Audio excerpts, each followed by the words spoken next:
송이꿀 같은 말씀을 우리가 맛있게 들었습니다.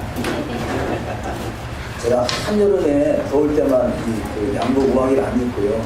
웬만하면 입으려고 하는데 오늘은 준비를 해놨는데요. 제가 저 뒤에서 깜빡이 그냥 나왔습니다. 왜냐하면 아까 찬양할 때 마토 찬양하는데요. 우리 교회에 대한 나이 어린 꼬마 있잖아요. 꼬마들인가 마토 시작하니까 손을 번쩍 올리는 거 이렇게. 그랬더니 조금 더 진행이 되니까 무슨 찬양하는 거. 그 모습이 너무 아름다워가지고 제가 옷을 입고 나오는 걸 잊어버렸어요. 아유, 좀 감사합니다. 뒤에서 그냥 그 생각을 했습니다. 손을 번쩍 올려서 기도를 하고 찬양을 하고. 감사합니다. 찬양의 은사가 너무 감동적이었나 봐. 꼬마까지 감동시켜서. 아니죠.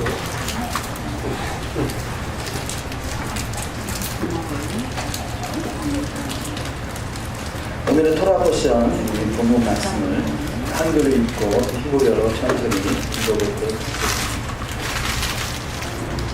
내 하나님 여호와께서 내게 주신 땅에서 내 식사를 따라 제사장들과 제사들을 믿었고 그들은 믿음으로 살아갈 것이니라. 천천히 읽어보겠습니다. 쇼헤임 베슈헤임 히헤네가 에폴 셰 아레이카 아셰르 아도나이 에르헤이카 모네네카 미시바레이카 메샤베투 에르하 미시파트 페데크. 오늘도 주여 내가 풍성한 하루 여정을 다 되시는 우리 주를 믿습니다. 샤밧은 거룩한 날입니다. 샤밧은 거룩한 나라입니다. 샤밧은 하나님의 나라입니다. 우리가 하나님의 나라를 미리 경험하는 것이 샤밧입니다. 특별히 이번 달이 에루럴이잖아요. 에루럴 우리가 주부에다가도 이제 써놨습니다만 그 주부 광고에 에루럴 나는 나의 사랑하는 자에게 속하였고 나의 사랑하는 자는 내게 속하였다. 이 아가서 6장 3절 말씀. 그래서 나는 이 말씀의 단어 하나하나의 첫자를 따서 만든 달이 에루럴입니다. 그래서 나는 나의 사랑하는 자에게 속하였고 나의 사랑하는 자는 내게 속하였다. 그래서 히브리어로 첫자를 따서 만든 단어가 에루럴이다. 그래서 이 에루럴은 주님과 우리가 그 계시록에서도 말씀하죠. 너희가 내 안에 거하고 내 말이 너희 안에 거하냐. 이 말씀인 거죠. 그래서 아가서 1장 3절을 인용한 말씀이다 하시겠습니다. 그렇듯이 이 에루럴은 주님과 하나 되는 달이다. 오늘이 에루럴 7일이죠. 7일. 에루럴 7일인데 그 캐슈바 그래서 대속절까지 그 회개에 8일째 되는 날, 에루럴은 7일째 되고 캐슈바는 8일째 됩니다. 왜냐하면 이번 달이 그 에루럴이 작은 달이기 때문에 그 전날부터 맞춰서 날짜가 개선되겠습니다. 그래서 캐슈바 8일째 되는 날이죠. 우리가 이번 그 캐슈바 40일 기간을 통해서 철저하게 주님과 하나 되는 주님이 신랑이시고 신랑이 되신 그분이 왕이시죠. 그래서 왕이 되신 그분과 하나 되는 달이 에루럴이다. 6월절부터 주님이 우리를 구속하시고 6월절, 무기절, 초실절을 지나서 오순절 토라를 통해서 우리가 신부로 단장되어 왔지만 그러나 혹시라도 우리가 온전히 주님과 하나 되지 못한 부분이 있다면 이 에루럴을 통해서 온전히 하나 되고 마지막 경유하는 그 하나님의 나라가 이루어지는 삶이 될 줄 믿습니다. 그래서 이 에루럴은 주님과 하나 되는 달. 그래서 특별히 에루럴은 이 왕 대신 그분이 들판으로 나오는 달이다. 표현합니다. 왕이신 그분이 평소에는 궁에 계시니까 우리가 만날 수가 없어요. 한갓 우리가 그 백성들이 왕을 대면할 수 있는 기회가 없는데 에루럴만큼은 주님이 들판으로 나오는 날이라는 거죠. 그래서 에루르는 주님을 만날 수 있는 기회가 부여받는 달이다. 그래서 주님을 만나서 마치 슐라미 여인과 같이 주님을 만나는, 그래서 주님과 하나 되는. 그 솔로몬은 왕궁에 계신 분인데 그분이 들판으로 나왔기 때문에 이 슐람 여인이 그 왕을 만날 수가 있었겠죠.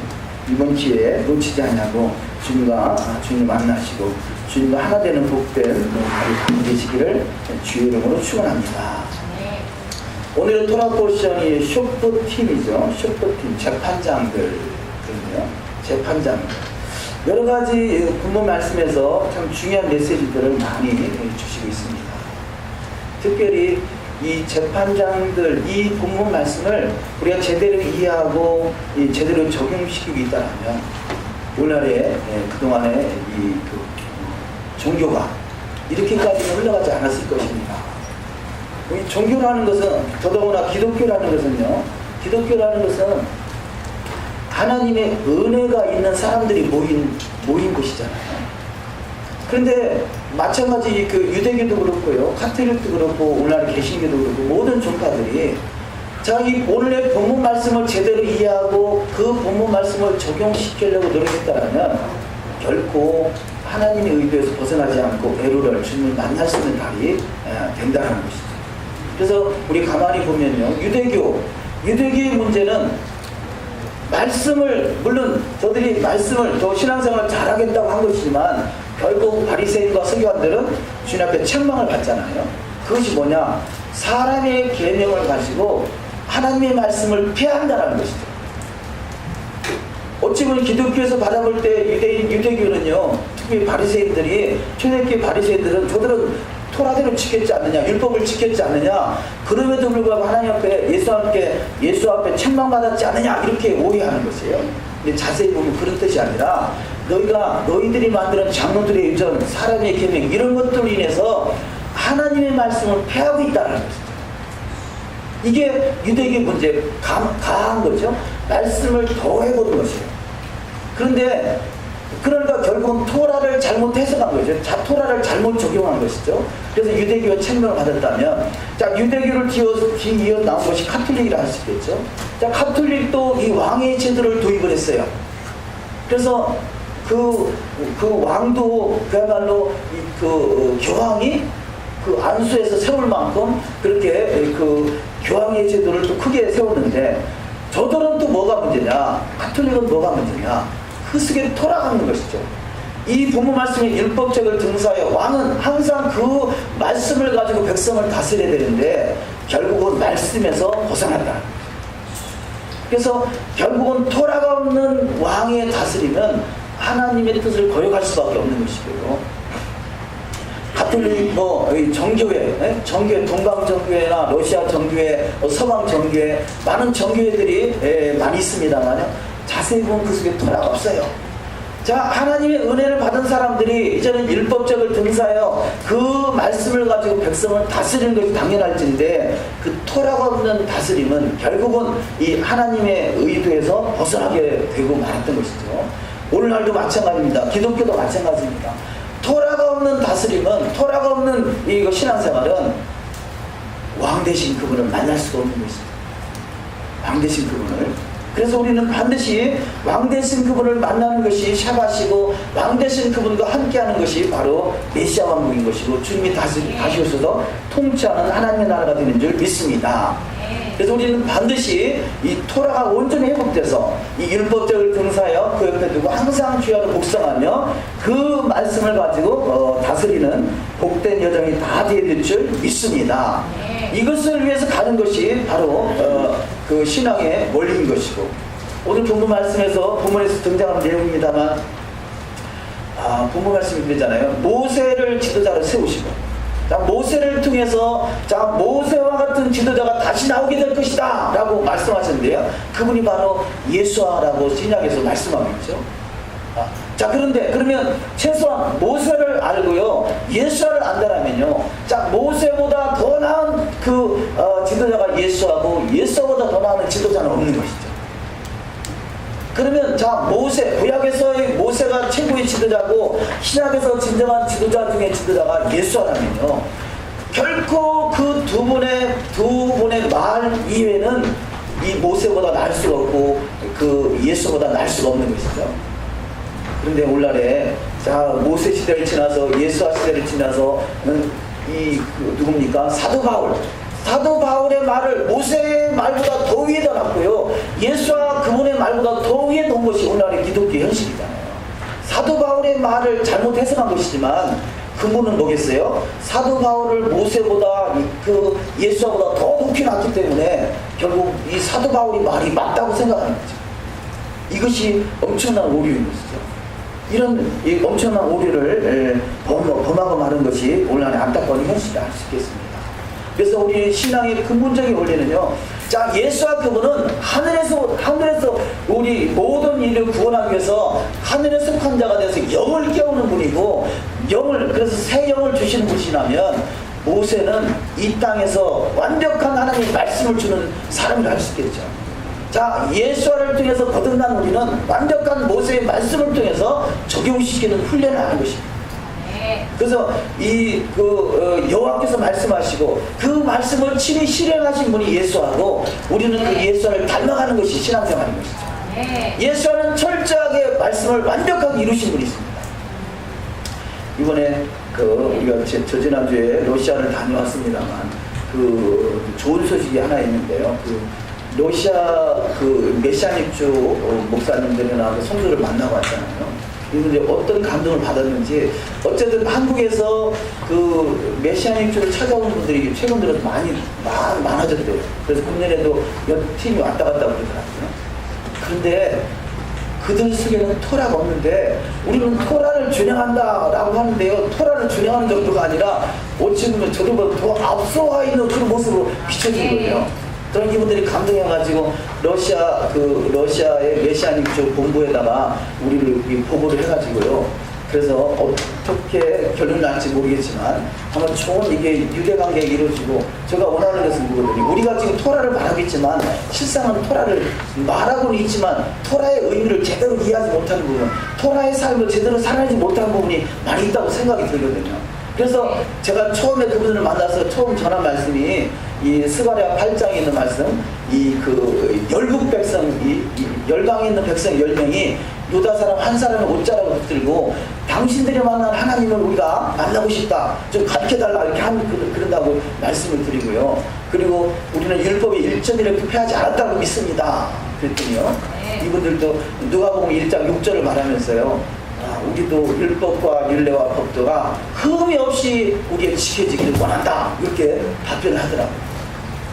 그래서 같은 영향을 가지고 있구나 어렴풋이 알 수 있었습니다만 그래서 그분들이 이 본부에다 보고를 하고 그래서 좋은 유대관계가 이루어질 것 같습니다. 저희가 원하는 것은 1차적으로는 한국교회 토라를 제대로 전수할 수 있는 지금 한국교회 토라가 몇 년 전에 이제 토라가 들어오긴 했습니다만 다 각각 자의적인 해석을 가지고 있어요. 너무 안타까운 거예요.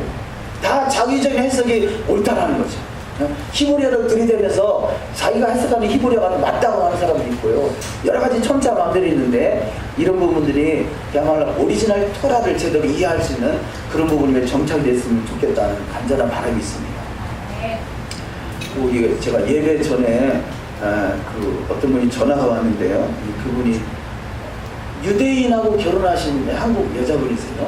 남편은 유대인 남편은 돌아가셨는데 이분이 뭔가 감동이 되셨는지 토라부션 알리아 퀴즈집을 무료로 보내드리고 있거든요. 근데 그분이 10월달에 10월달에 한국에 나올 예정인데 그때 헌금을 좀 하겠다고 그러더라고요. 근데 무슨 헌금이냐? 그러니까 손자가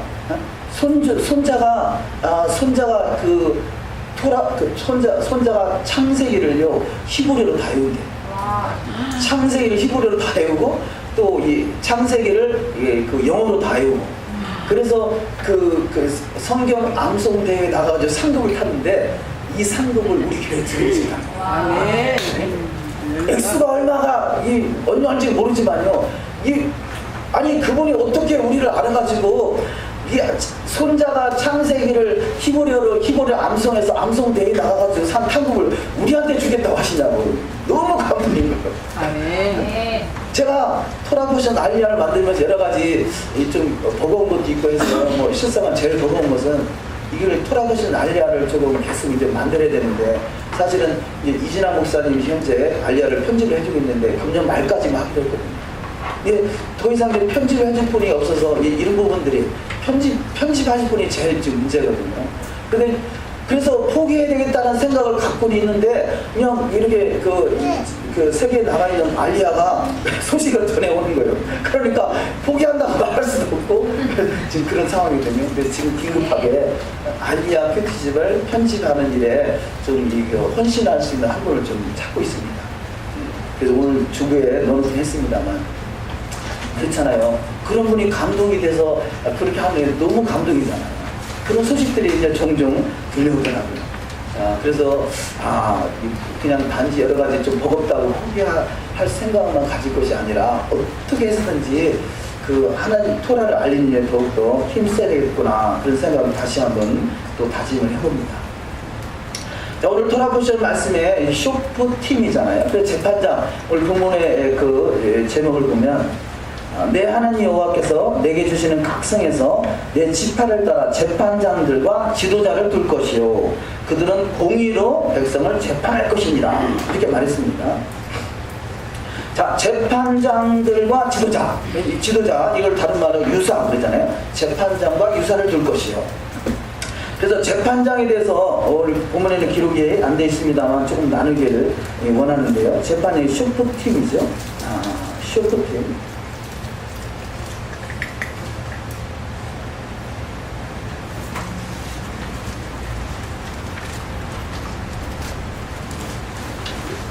이렇게 슈퍼팀 이렇게 씁니다. 이 슈퍼팀에서요, 이 재판장인데 재판장 이 앞에 단어 샤파트 이 세 단어가 이 샤파트 이게 어울리는데 이 샤파트는 재판하다라는 뜻입니다. 그래서 재판하는 사람, 재판장, 슈퍼팀 재판장들 그렇게 전체 단어로 보고요. 이 샤파트 재판하다 앞에 있는 슈파 이 두 단어. 자, 이 세 단어 재판하다고요. 이 슈파 두 단어는요. 이 슈파라는 두 단어는 상하게 하다, 깨뜨리다 이런 뜻을 가지고 있습니다. 상하. 그래서 상하게 하다. 우리가 성경에서 상하게 하다 하면 우리 기억나는 성경 구절이 있으신가요? 창세기 3장 15절에서 그 뱀과 이 하나님의 그 사람의 아들 사탄은 뱀이 사탄이죠. 사탄은 사람의 발꿈치를 물을 것이고 또 사람의 아들은 뱀의 머리를 상하게 할 것이다. 그러잖아요. 상하게 한다. 이 슈파라는 단어 상하다. 창세기 3장 15절 한번 보실까요?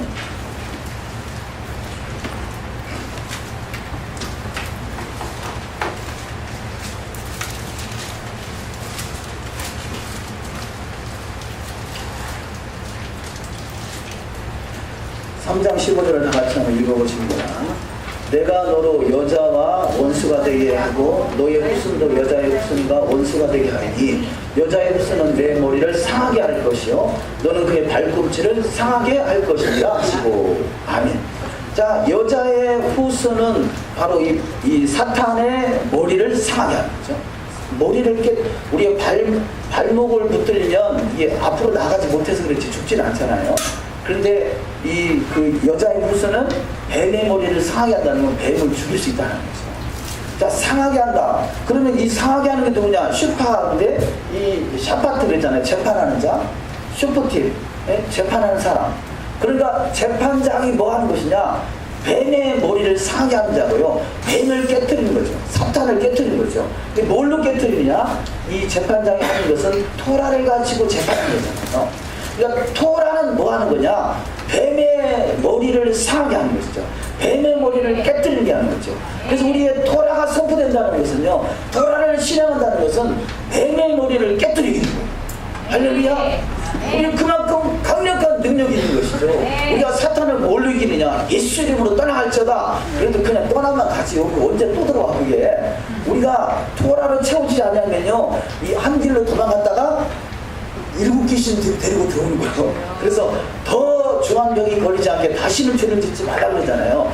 자, 병이 나았으면 토라로 채워져야 다시는 병이 안 들어오는데, 토라로 채우지 않으면 더 이 공중에 떠드는 다른 귀신까지 데리고 들어온다는 거예요. 친구 귀신까지 데리고 들어오는 거예요. 일곱 귀신이 들어온단 말이죠. 토라로 채워지면 알아서 귀신도 나가고요, 뱀도 나가고 사탄도 나가고. 그래서 이 토라는 뱀의 머리를 깨뜨리는 거예요.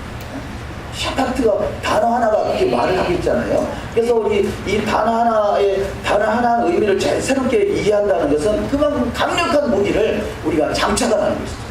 자, 그래서 이 슈파, 이것이 상하게 한다, 뱀의 머리를 깨뜨린다는요. 그래서 이게 신, 부수다는 뜻이 돼요. 부수다. 펜 입을 말하고, 펜은 뱀을 말하고. 그냥 이 단어가 뭘 말하느냐? 자, 우리 입에 이것은 토라를 말합니다. 토라의 입에 말씀을 가지고 뱀의 머리를 부수는 거죠. 뱀의 머리를 부수는 거예요. 이게 단어 하나만 제대로 우리가 파자를 이해를 하면, 바로 여호와의 말씀의 그 토라의 말씀을 가지고 뱀을 부수는 것입니다. 이게 재판장의 역할인 것이죠. 재판하는 것. 그래서 우리가 말씀을 선포하고 말씀을 우리가 묵상하고 읊조린다는 것. 과거에 우리가 택필린, 그래서 우리가 집회를 한 적이, 세미나를 한 적이 있었잖아요. 그 성교사님 하신 말씀이, 아이들이 말씀이 배에 채워지니까 아이들이 스스로 알아서 컴퓨터나 스마트폰 알아서 내려놓게 되고, 알아서 뱀을 쫓는 강력한 그런 군사들이 되더라는 거죠. 어린 아이들이거든.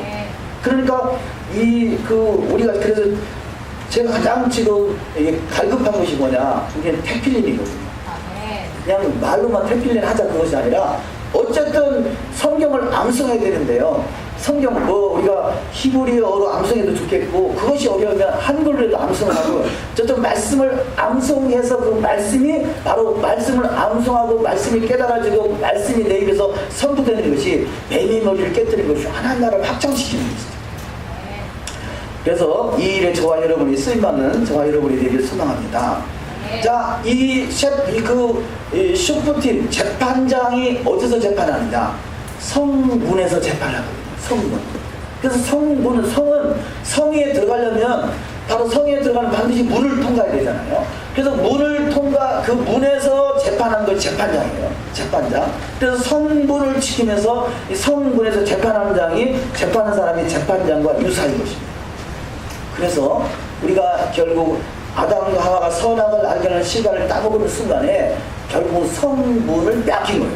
그래서 이것을 대적의 문이라고 하는 거죠. 눈들아 머리 들으라 그러잖아요. 자, 그 문을, 대적의 문을 파쇄하는 것이 누구냐? 아브라함인 것이죠. 아브라함이 그 여호와의 말씀을 준행할 때, 이 말씀을 잘 준행할 때 천하가 복을 받을 수 있었던 것은 바로 이 대적의 문을 깨뜨리기 때문에 그렇습니다. 대적의 문. 창세기 22장을 한번 보도록 하시겠습니다. 창세기 22장 17절.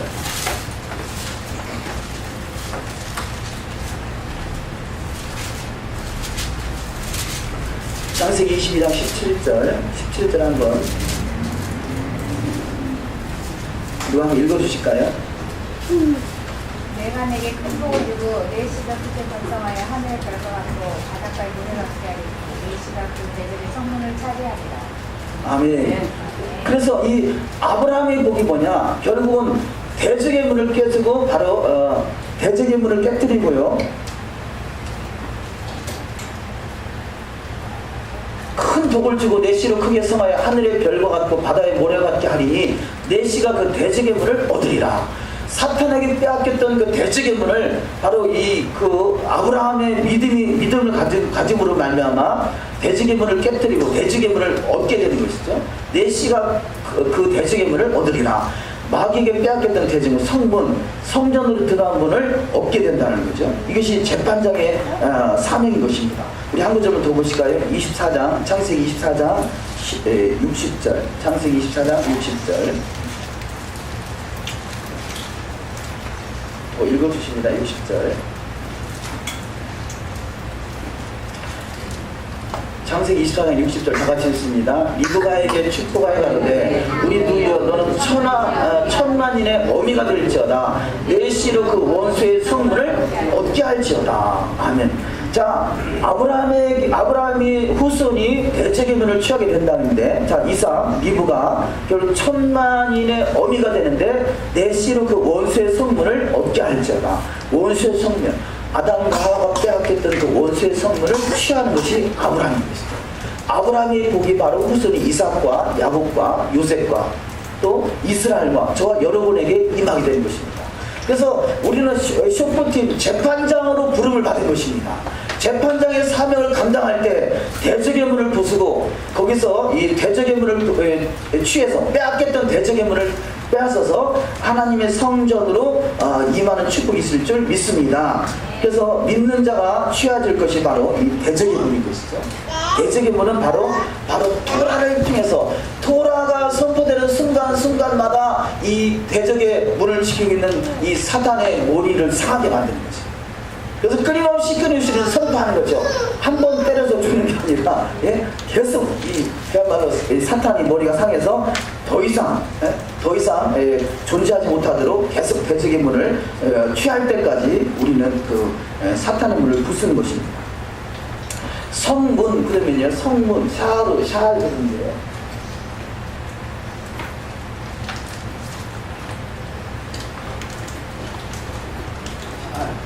자, 이것을 파쇄하다, 부수다라는 뜻도 있지만요, 엘샤다이 할 때, 하나님, 엘샤다이, 이것이 하나님 전능자를 표현하는 겁니다. 알이, 그러니까 전능자와 이것이 알은요, 알 단어로만 보면 떨어진 자, 적, 원수, 대적 이런 뜻을 가지고 있습니다. 자, 성이라는 그 단어가 앞에 하나님이라는 시인이 빠지면 알, 대적, 그 원수, 그 적, 떨어진 자 이런 뜻이 되는데 거기에 하나님이 신이 붙을 때 바로 하나님이 함께할 때 성문이 되는 거죠. 성문. 자, 그 하나님이 함께하지 않을 때는 대적의 문이에요. 알, 대적의 문, 알, 이렇게 그 모음 변화에 따라서 알이 될 수도 있고 얼이 될 수 있는데요. 그래서 우리가 한글하고요, 히브리하고 닮은 꼴이 많은데요. 우리가 정신없는 사람을 얼 빠진다고 그러잖아요. 얼이 빠졌다는 거예요. 자, 얼 속에 하나님이 빠졌어요. 말씀이 빠지니까, 자, 말씀에서 제대로 판단하지 못하고 분별하지 못하는 것을 얼 빠진다 그러잖아요. 이 얼 빠진 거. 그래서 그 하나님의 말씀이 빠지고 하나님의 기준 판단이 빠져버리면 얼 빠진 거예요. 제 페이스를 뭐라고 그래요? 한글로? 얼굴 그러잖아요. 얼에 굴이 몇 개 있어요?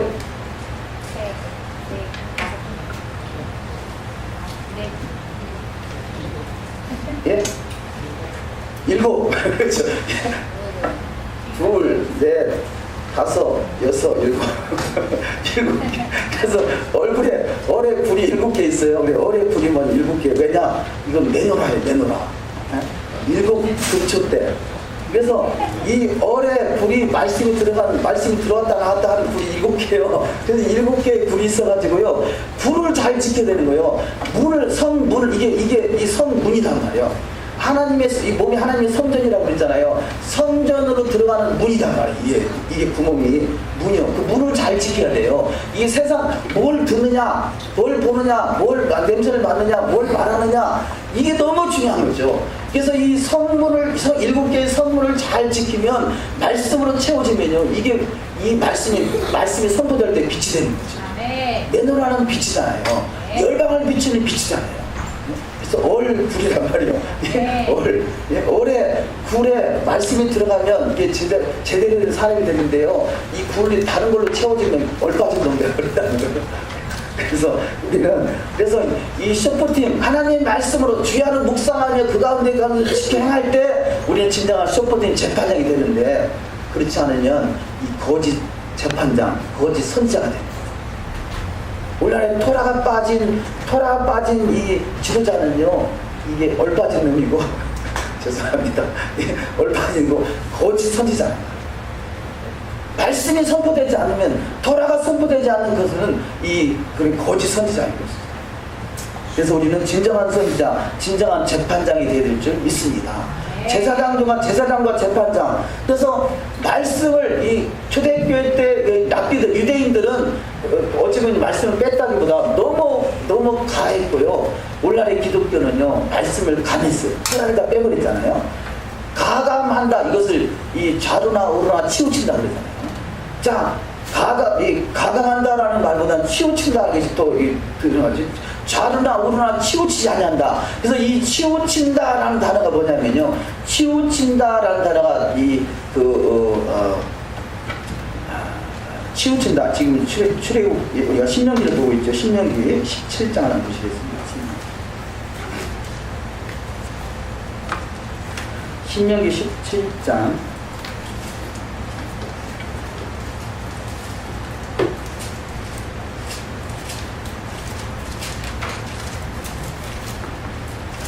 신명기 17장 11절을 한번 읽어보도록 하십니다. 17장 11절. 곧 그들이 내게 가르치는 법률의 뜻대로 그들이 내게 구하는 판결대로 행할 것이요, 그들이 내게 보이는 판결을 어기어서 좌로나 우로나 치우치지 말 것이니라. 아멘. 여기서 치우치다, 이 단어가 타수루라는 단어. 타수루, 치우치다.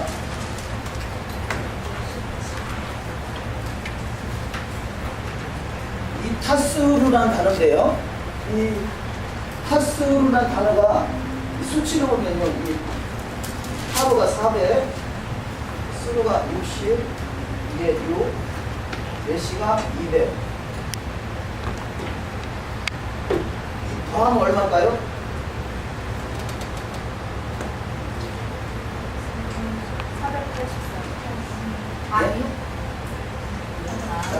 200, 60, 400,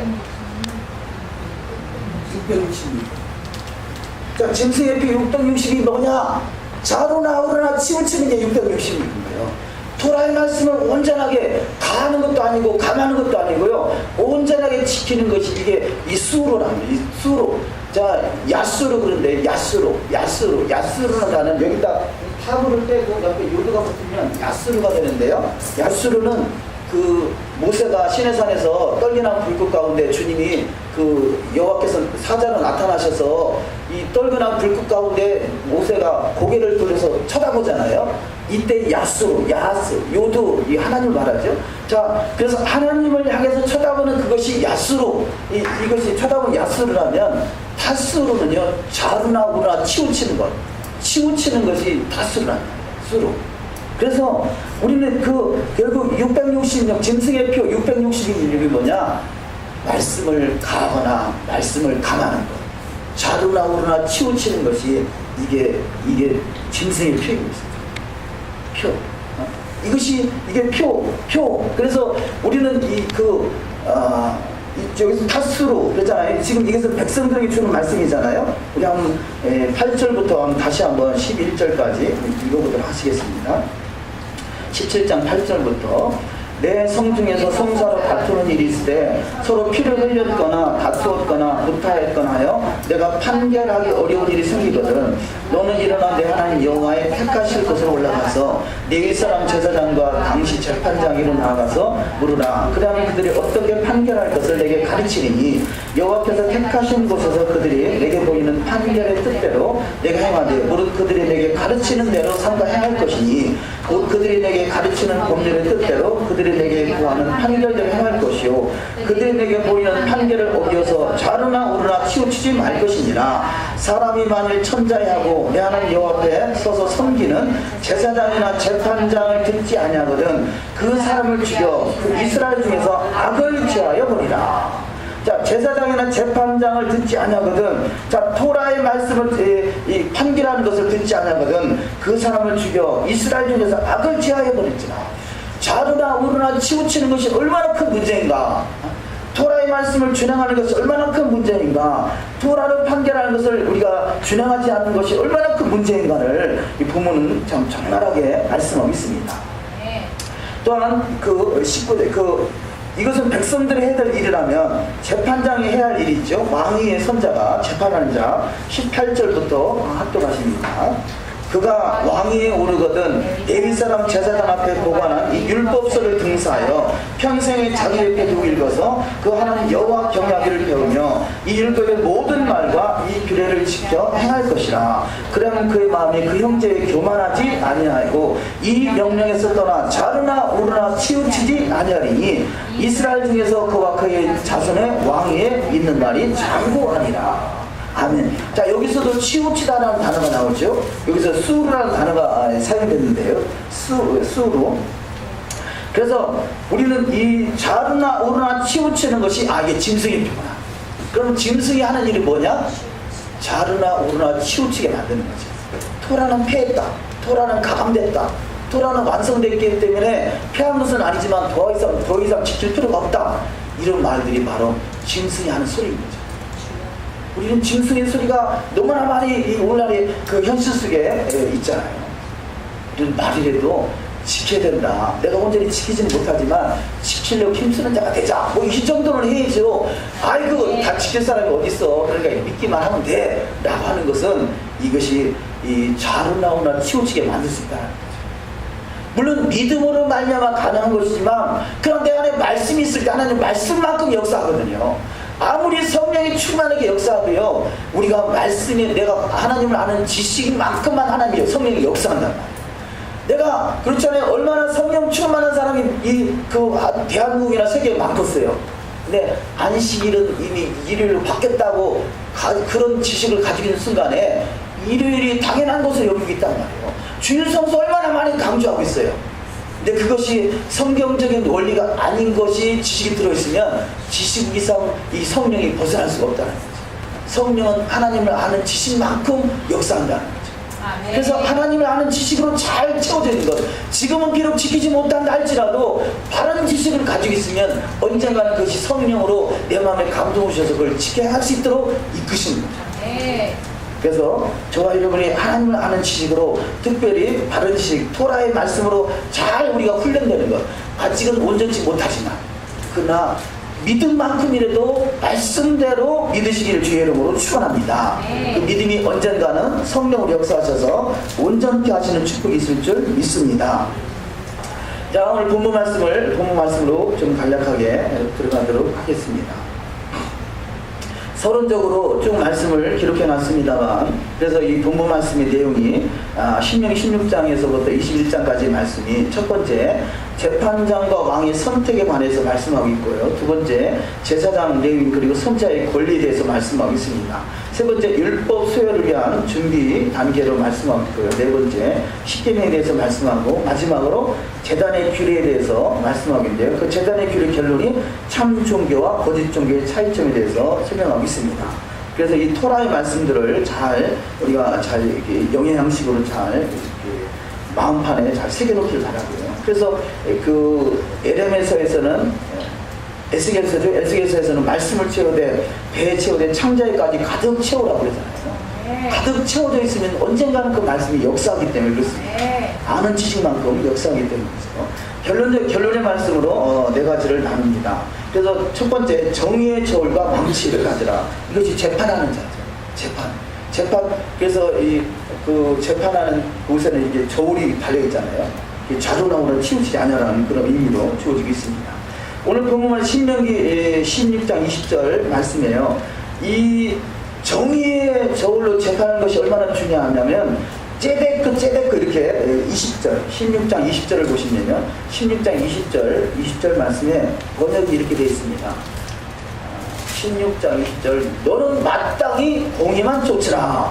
여기서 마땅히라는 단어가 바로 째데크라는 단어. 공의도 째데크. 자, 그래서 째데크가 두 번 강조되어 있습니다. 그래서 이것을 번역을 마땅히 공의만 쫓으라 이렇게 번역이 되어 있는 거죠. 그래서 째데크 두 번 강조되어 있죠. 성경은 두 번 강조되어 있다는 그만큼 중요하기 때문에 강조가 되어 있습니다. 그래서 정의의 저울과 망치, 우리가 공의와 정의를 실행하는 것 마땅히 해야 될 일이라는 것입니다. 두 번째, 선과 악의 지식나무 표현인데요. 우리는 선과 악, 하나님이 정한 그 테두리 안에서만 우리가 판단하고 안에서만 해석을 해야 되는데요. 우리가 너무 지나친 선이야 좋은 거지만 악이라는 것도 그렇고요. 하나님이 정한 그 틀을 벗어나버린 문제가 될 수 있단 말이죠. 예를 들어 내가 선을 행한다고 해서 그야말로 악한 그런 계획에 빠진 것을 나는 선을 행할 거야 라고 판단한다면 잘못 판단할 수 있잖아요. 악이라는 것도 그렇고, 그래서 하나님이 정한 율례와 규례와 법도의 테두리 안에 그 안에서 이루어진 일들을 잘 이해하는 것 중요하다는 것입니다. 그래서 선과 악의 한계를 잘 우리가 분별해야 되겠죠. 이것들이 분별력이라 할 수 있겠습니다. 분별력. 왜냐하면 하나님이 선악을 알게 하는 실경을 먹지 말라 하는 것이 이게 하나님이 정한 룰이단 말이죠. 그 룰을 벗어나면 안 되겠죠. 오늘날의 성경 해석에서요, 과거에는 히브리어를 몰랐으니까 어떤 번역된 성경은 봤지만, 근데 번역된 성경이 오류가 많다 보니까 원어에 대해서 많이 관심을 갖는 시점이에요. 그런데 원어 조금 한다고 원어를 자기 의도대로 자의적으로 해석가지고 막 들이대는 경우가 많이 있어요. 전혀 하나님의 의도에서 벗어난 해석을 하는 경우가 많더라는 거죠. 저도 과거에 지금도 히브리어를 잘 모릅니다만요, 히브리어를 공부하고 싶어서 한국에서 유명하다는 대가들을 몇 번 찾아다녔었거든요. 너무 하나님의 말씀에 의해서 너무 벗어난 해석들을 하는 거예요. 그래서 한국의 대가라는 히브리어 해석가들 믿지 마세요. 믿지 마세요. 더 이상해져요. 더 이상해져요. 그래서 우리가 히브리적 관점으로 성경을 해석하는 것이 너무 중요하기 때문에 저들의 해석을, 저들의 사고를 배우려고 하는 거예요. 저들이 완벽하다는 것이 아닙니다. 저들의 사고를 통해서 우리가 바른 해석을 추구하고자 하는 것이죠. 너무나 많은 자의적 한국의 대가, 제가 볼 때 그래요. 제가 만나본 한국의 히브리어 대가들요, 바른 해석을 하는 히브리적 관점을 가지고 보니까 이건 전혀 차라리 히브리어를 모르는 것이 낫더라, 그런 수준이다. 전혀 엉뚱한 것으로 해석을 하고 있습니다. 이런 부분들이 너무나 위험합니다. 낯선 검은요, 잘 쓰는 사람이 쓰면 너무 좋은 일을 하지만 어린아이 때 좁아요. 이 사고마치. 히브리어가 그만큼 위험합니다. 히브리어가 중요하기도 하지만 위험해요. 함부로 갖다가 히브리어를 막 들이대가지고요, 이상한 해석을 해내는 경우가 너무나 많습니다. 우리 주변에도 사실 그런 부분들이 없잖아 있습니다. 조심해야 될 부분들입니다. 세 번째, 거룩한 판단과 자비를 실천하기. 그래서 이 공의와 자비, 이 또한 공의와 자비, 우리가 공의로 실천하되 자비를 잃어버려서는 안 된다는 거죠. 가늠한 여인 당연히 돌로 쳐주는 것이 당연한 것이에요. 근데 주님은 그를 돌로 치라고 하지 아니하잖아요. 죄 없는 자가 돌로 치라고 하잖아요. 하나님의 법정이 세워져서 하나님의 법정을 판결한 것은 당연히 돌로 치어야 될 일이지만, 지금은 하나님의 법정이 지금 하나님의 법정이 세워지지 않은 상태예요. 우리가 함부로 말씀을 가지고 판단할 수준의 상황이 아니라 우리는 그것을 자비의 마음으로 볼 수 있는 또 알력이 필요할 것입니다. 그래서 주님은 친히 그 여인을, 가늠한 여인을 돌로 치지 아니하지만 주님이 친히 십자가에서 달리시잖아요. 내가 그 죄값을 대신 지불하겠다는 심정을 갖는 것은 중요하겠죠. 그래서 우리 자비의 마음을 잃지 않은 상태, 공의와 자비. 자, 공의를 잃어버린 자비가 아니라 공의를 실행하되 자비의 눈으로 봐야 될 것입니다. 네 번째, 우리 입술의 열매를 통해서 우리가 그 복록을 먹게 되는 것입니다.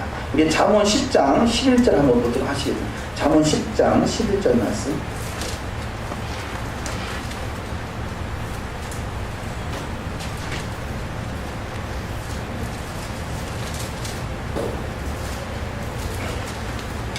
(10장 11절) 말씀. 의인의 입은 생명의 샘이라도 악인의 입은 독을 머금었느니라. 동일한 토라를 말해도요, 죽이는 토라가 있고 살리는 토라가 있다는 거죠. 동일한 토라를 말해도 상대가 그 말을 받고 상처를 받아서 오히려 시험 들어서 토라를 떠난다면 내가 잘못 말한 거죠. 그런데 그 사람이 이렇게 갖고 토라로 더욱더 깊이 들어올 수 있다면 이것이 11절 말씀과 같이 의인의 입은 생명의 샘이다.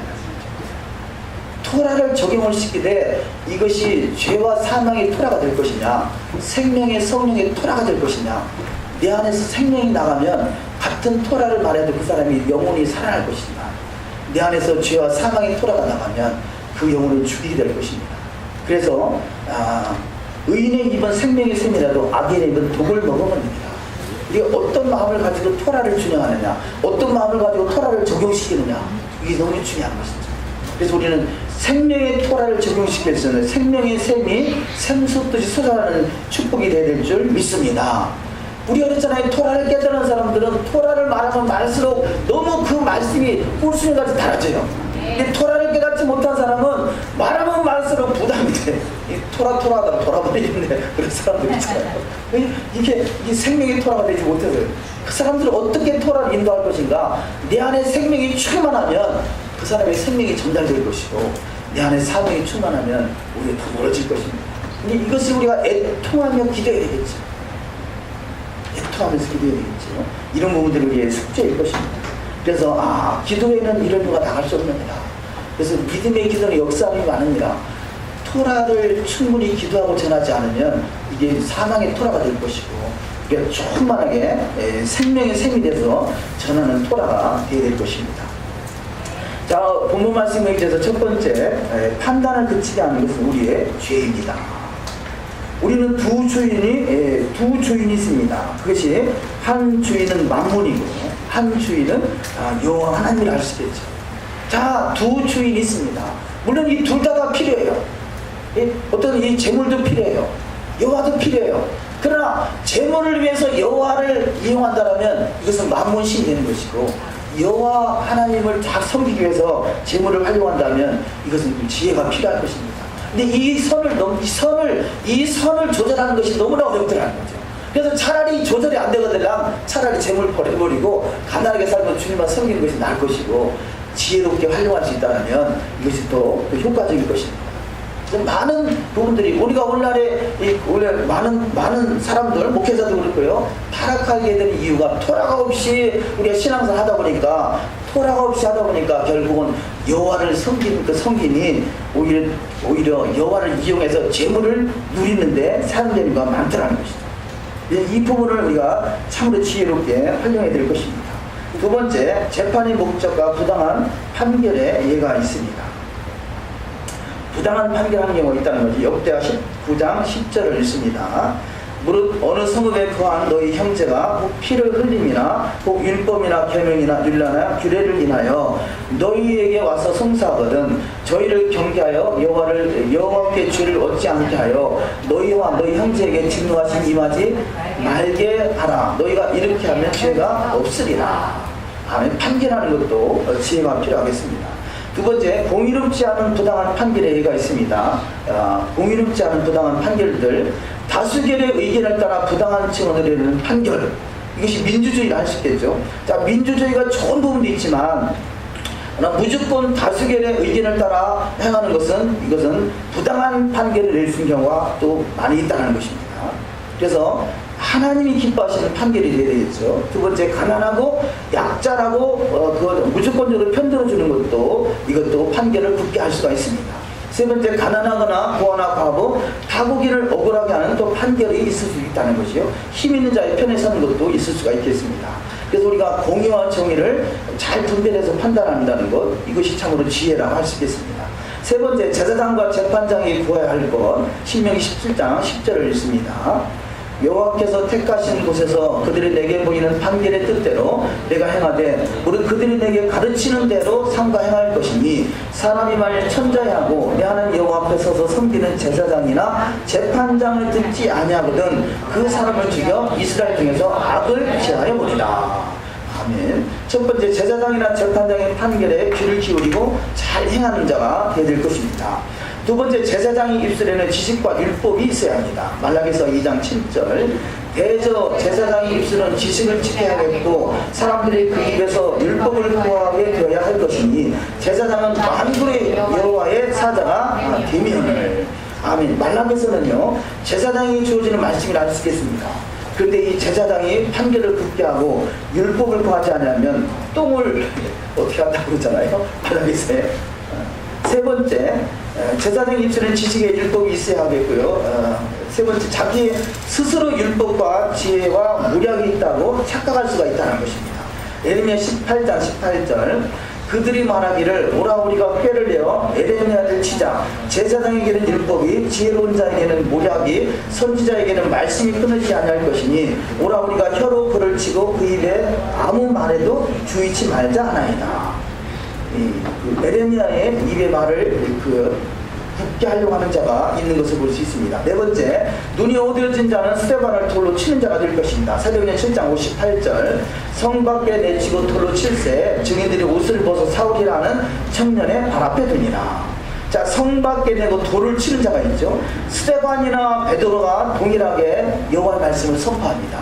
근데 베드로의 말에 3,000명 5,000명이 돌아오는 경우가 있었고요, 스데반의 말에 돌로 치는 경우가 있더라는 것이죠. 그래서 우리는 강팍한 자는 돌로 칠 것이고, 부드러운 마음을 가진 자, 하나님의 마음을 가진 자는 그 여호와의 말씀 앞에 자기를 집중시킬 것입니다. 자, 두 번째입니다. 율법의 근본 정신은 믿음, 사랑, 정의라고 할 수 있겠습니다. 첫 번째, 예수와는 여호와의 말씀을 위해 오셨습니다. 요한복음 1장 45절, 빌립이 나다나엘을 찾아 이르되 모세가 율법에 기록하였고 여러 선자가 기록한 그 일을 우리가 만났으니 요셉의 아들 나사렛 예수니라. 아멘. 자, 예수께서 오신 이유가 뭐냐? 자, 모세가 율법에 기록하였고 여러 선자가 기록한 그 일을 우리가 만났으니, 바로 기록한 선지자가 예수하고 예수와 그분이 말씀대로 준행하는 삶이 됐죠. 그래서 여호와께서 말씀하신 말씀을 예수께서 실행하셨고, 우리는 실행하신 예수를 닮아가는 것이 신앙이다. 그런 우리가 분명한 우리의 의식을 가지고 있어야 될 것입니다. 두 번째, 예수께서 자의로 말씀하지 않으셨습니다. 요한복음 10장 49절, 내가 내 자의로 말한 것이 아니요 나를 보내신 아버지께서 나의 말할 것과 이룰 것을 친히 명령하여 주셨으니. 아멘. 자, 하나님의 아들이신 예수가 바로 이 자의로 말하지 않았다고 하는데, 사도 바울이 어떻게 토라를 벗어난 자의로 말을 할 수가 있겠어요? 이것이 우리의 무지했던 거죠. 이 다윗, 사도 바울이 자의로 말했다면, 토라를 거역하는 말을 했다면, 사도 바울은 이것을 온전한 선지자가 아닌 것이죠. 선지자는 토라를 세우는 것이 선지자인 것이지, 토라를 펴는 것이 선지자가 아닌 것입니다. 이렇게 믿는 오늘날의 교회가 참으로 안타까운 것이죠. 세 번째, 새 계명은 옛 계명과 같은 것이다. 요한일서 2장 7절 읽습니다. 사랑하는 자들아, 내가 새 계명을 너에게 쓰는 것이 아니라 너희가 처음부터 가진 옛 계명이니 이 옛 계명은 너희 들은 바 말씀이거니와. 아멘. 이번에 선교지에 갔어도 선교지에서 선교사님들 그렇게 이해하시는 분 있더라고요. 구약은 옛 계명이고 신약은 새 계명이라는 거죠. 구약은 옛 언약이고 신약은 새 언약이라는 것이죠. 이게 성경을 우리가 그렇게 알고 왔죠. 그런데 그것이 아니라 돌판에 새겨진 말씀이 옛 계명이고 마음판에 새겨진 말씀이 새 계명입니다. 그래서 돌판이냐 마음판이냐는 것이지, 우리가 편의상 구약과 신약을 나눈 것이 아니라는 것입니다. 이 의식을 분명히 갖지 않으면 속을 수밖에 없어요. 속을 수밖에. 그래서 우리는 속지 않냐고 말씀대로 우리가 잘 이해하는 것 좀 중요할 것입니다. 두 번째, 선지자는 여호와의 명령을 폐할 수 없습니다. 여호와의 명령을 폐하는 것이 선지자가 아니라 여호와의 명령을 세우는 것이 선지자인 것이죠. 첫 번째, 여호와께서 보내신 선지자의 말을 듣지 않는다면 멸망할 것이고요. 두 번째, 여호와의 명령을 지키지 않도록 말하는 선지자 또한 죽음을 당할 것입니다. 신명기 13장 5절을 읽습니다. 그 선지자나 꿈꾸는 자는 죽이라. 너희 하나님 여호와를 배반케 하려 하며 너희 하나님 여호와께서 내게 행하라 명하신 도에서 너를 뛰어내려고 말하였으니라. 너는 이같이 하여 너희 중에서 악을 제할지니라. 결국 사단이 하는 일이 뭐냐? 여호와께서 내게 행하라 명하신 도에서 너를 뛰어내려고, 말씀에서 가감하고 말씀에서 치우치게 만들려고 하는 것이, 이것이 거짓 선지자라는 거죠. 꿈꾸는 자라는 것이죠. 이런 자는 차라리 죽이라는 거죠. 하나님의 법정이 세워지면 이 돌에 맞아 죽을 사람도 얼마나 많아요. 하나님이 그 때를 오래 참고 기다리신 것뿐이죠. 세 번째, 고의로 무지한 이웃을 죽이는 자는 죽는 것이 마땅합니다. 신명기 17장 24절, 그 이웃을 암살하는 자는 저주를 받을 것이라 할 것이요 모든 백성은 아멘할지니라. 하나님의 토라에 벗어난 판결을 하는 자, 이웃을 암살하는 자, 죽일 자가. 또 두 번째, 고의로 죽이는 자는 반드시 죽어야 될 것이고요. 세 번째, 무지한 자의 피를 흘리는 자는, 살인자는 생명으로 갚아야 됩니다. 그래서 이렇게 생명은 생명으로 갚아야 되는 것이죠.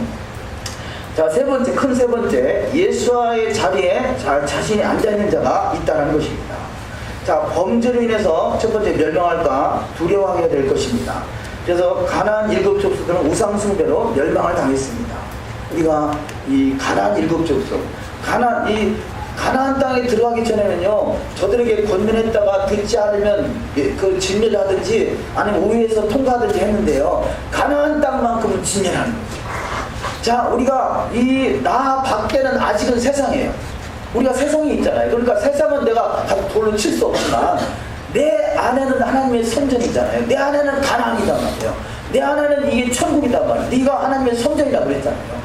내 안에 선전으로 이루지 못하게 하는 것들은 내가 나를 쳐서 목적시켜요. 그래서 내가 그것이 죽는 것이죠. 내가 죽는 거죠. 가나안 일곱 족속은 진멸하는 것이죠. 내 안에 가나안을 몰아내는 것입니다. 지금은 내 안에 가나안을 몰아내는 시대예요. 내 밖에 가나안은 아직은 몰아낼 수 있는 시대, 권면을 할 수 있지만 가서 돌로 칠 수 있는 시대는 아니란 말이에요. 근데 나는 나를 칠 수 있잖아요. 나는 나를 칠 수 있는 것이 내가 스스로 죽는 거란 말이에요. 십자가에서 죽는 것이죠. 그래서 지금은 내 안에 가나안을 몰아내는 시대다. 두 번째, 우상숭배는 언약에 참여할 수도 없고 긍휼하심도 없게 됩니다. 신명기 7장 2절, 내 하나님 여호와께서 그들을 내게 붙여 너로 치게 하시니 그때 너는 그들을 진멸할 것이라. 그들과 무슨 언약도 말 것이요 그들을 불쌍히 여기지도 말 것이며. 선도 지나친 선도 아닌 것이고요. 그래서 지나친 친절은 일종의 사기다. 주변에서 우리는 예수를 전하기 위해서 친절을 베풀어야 되지만요, 세상에서 그런 말이 있어요. 지나친 친절 일종의 사기다. 그잖아요. 사기꾼은 지나치게 친절을 베푸면 그 사람이 나를 남들보다 더 사랑하는구나, 이게 속을 수 있는 거예요. 세상이 그렇단 말이죠. 그리스도를 전하고자 아니 지나친 친절은 사기일 가능성이 많이 있습니다. 세 번째, 여호와께 두려워하시는 것은 범죄함입니다. 범죄함. 큰 두 번째, 여호와의 제사장으로서의 책임. 무지한 피를 흘림으로 땅이 저주를 받습니다. 무지한 피를 흘림으로 땅이 저주를 받는다. 우리가 남한과 북한을 비교할 때 북한에 엄청난 저주가 있잖아요. 그것이 무지한 피를 흘리기 때문이죠. 공산당은 이 영혼을 인정하지 않기 때문에요, 사람 죽이는 파리 목숨보다도 더 쉽게 여기는 것이 공산당이에요. 사람 죽이는 것을 안 보면 언제든지 얼마든지 죽일 수 있다고 생각하는 것이 공산당이란 말이에요. 그래서 공산당은 참으로 무섭습니다. 두 번째, 제사장이 여호와의 율법을 잊을 때 다음 세대를 잊어버립니다. 호세아 4장 6절에 있습니다. 내 백성이 지식이 없으므로 망하는도다. 내가 지식을 버렸으니 나도 너를 버려 내 제사장이 되지 못하게 할 것이요 내가 내 하나님의 율법을 잊었으니 나도 내 자녀들을 잊어버린다. 하나님 율법을 잊어버리면 하나님도 우리를 잊어버린다는 것입니다. 언약이 파괴되는 것이죠. 세 번째, 그 제사장이 그 백성이 됩니다. 큰 세 번째, 고난이 내게 유익됩니다. 우리 차라리 이 고난을 통해서 주의 율례와 법들을 배우고 하나님께 가까이 갈 수 있다면 우리한테 유익이 된다는 것이죠. 그래서 계시록 3장 19절을 읽습니다. 무릇 내가 사랑하는 자를 책망하여 징계하느니 그러므로 내가 열심을 내라 회개하라. 뭔가 나의 삶 속에 징계가 있거든요. 열심을 내고 회개해서 하나님께 더 가까이 가는 거죠. 하나님께 가까이 가는 것이 뭐냐? 여호와의 말씀 안에 준행되는 것이 가까이 가는 것입니다. 네 번째, 여호와께서 말씀하시는 양과 염소의 결국, 성수의 일의 결국은 깨닫게 됩니다. 시편 73편 17절, 하나님이 성수에 들어갈 때야 저희 결국을 내가 깨달았나이다. 내가 하나님의 성수로 이루어질 만큼 하나님의 말씀이 더욱더 깨달음을 얻게 되는 것입니다. 내가 이 더욱더 더럽혀진 만큼 말씀이 왜곡되는 것이죠. 그래서 우리가 내면에 청소하는 것, 이것이 너무 중요한 것이죠. 말씀을 바르게 판단해서 분별해서 재판할 수가 있기 때문에 그렇습니다. 두 번째, 말씀을 삶으로 살아내는지 여부에 따라 양과 염소로 나누어지게 됩니다. 세 번째, 영원한 형벌과 영원한 생명이 있습니다. 마태복음 25장 5절에 있습니다. 이에 임금이 대답하여 이르시되 내가 진실로 너에게 이르노니 이 지극히 작은 자 하나에게 하지 아니하는 것이 곧 내게 하지 아니한 것이니라 하시리니 그리하여 이들은 영존하는 형벌에 들어가되 의로운 자들은 영원한 생명에 들어가리라 하시니라. 아멘. 여호와의 토라의 말씀을 칭 의는 하나님의 은혜인 것이고요, 내가 삶에서 나타나는 의는 토라를 준행하는 것이죠. 이것을 잘 우리가 분별해야 될 것입니다. 결론의 말씀을 다 같이 읽습니다. 여호와께서 만왕의 왕 되시며 만주의 주가 되십니다. 의로운 육도 자신의 판단력으로 여호와를 판단하고 정죄하는 죄를 지었습니다. 지금 우리도 여호와의 판단보다 자신의 판단을 더 의롭게 여길 때 여호와의 일하심이 보이지 않을 것입니다. 말씀보다 내 판단이 위에 있다면 예수와의 자리에 자신을 두고 섬기는 것과 같습니다. 아멘. 욥기서 40장 2절 전능자와 다투는 자가 그분을 가르치겠느냐, 하나님을 책망하는 자는 그것에 대답할 자니라 하시니라. 내가 또한 내 판단의 공의를 무의로 만들려 하느냐, 내가 너를 의롭게 하려고 너를 정죄하려 하느냐. 아멘. 내가 또한 내 판단의 공의를 무의로 만들려 하느냐. 하나님의 말씀은 공의입니다. 하나님의 말씀 우리가 판단할 수 없습니다. 하나님 말씀대로 준행하려고 힘쓴 것이 신앙의 원리인 것입니다. 사도 바울은 말씀을 피하지 않았습니다. 가감하지 않았습니다. 사도 바울이 말씀을 가감했다고 생각하는 것이 우리의 무지인 것이죠. 우리는 말씀을 온전하게 토라를 세워나가는 일에 저와 여러분이 쓰임받아서 진정한 재판장의 사명을 감당하시고 원수의 머리를 깨뜨리고 대적의 문을 깨뜨리고 하나님이 거하시는 성문을 차지하는 복된 자가 다 되시기를 주의 이름으로 축원합니다. 기도하시겠습니다. 이 시간에 말씀을 생각하면서 말씀 내 안에 이루어지기 소망해서 합심해서 잠시 기도합니다. 하나님 아버지, 오늘도 거룩한 샤밧을 허락하시고 샤밧의 나라 안에 우리를 거할 수 있도록 이끄심에 참으로 감사합니다. 셔퍼팀 재판장을 통해서 진정한 재판장의 의미가 무엇인지 아버지, 이제까지 아버지 또한 이 토라의 말씀이 우리 가운데 선포되고 그 말씀으로 준행하는 것이 신앙의 끝난 원리일진데 아버지와 우리 유대인이나 아버지 또한 우리 가톨릭이나 오늘날의 개신교나 동일하게 토라의 말씀을 잊어버리고 아버지 판결을 분리하는 어리석은 것을 보였던 것을 내가 알 수 있습니다. 우리 20년 속에 토라의 말씀이 온전히 회복되게 하시고 그 말씀으로 온전히 준행할 수 있는 믿음의 신앙의 여정이 될 수 있도록 축복하여 주시옵소서. 진정한 재판장으로서 주님께서 부르심의 사명에 합당한 믿음의 여정으로 달려갈 수 있도록 주님께서 친히 이끄시는 은혜가 있기를 원합니다. 말씀이 자루나 오르나 치우치는 것이 이것이 아버지의 마지막 때의 짐승이표 아버지 짐승이 우리를 이끄는 아버지 자루나 오르나 치우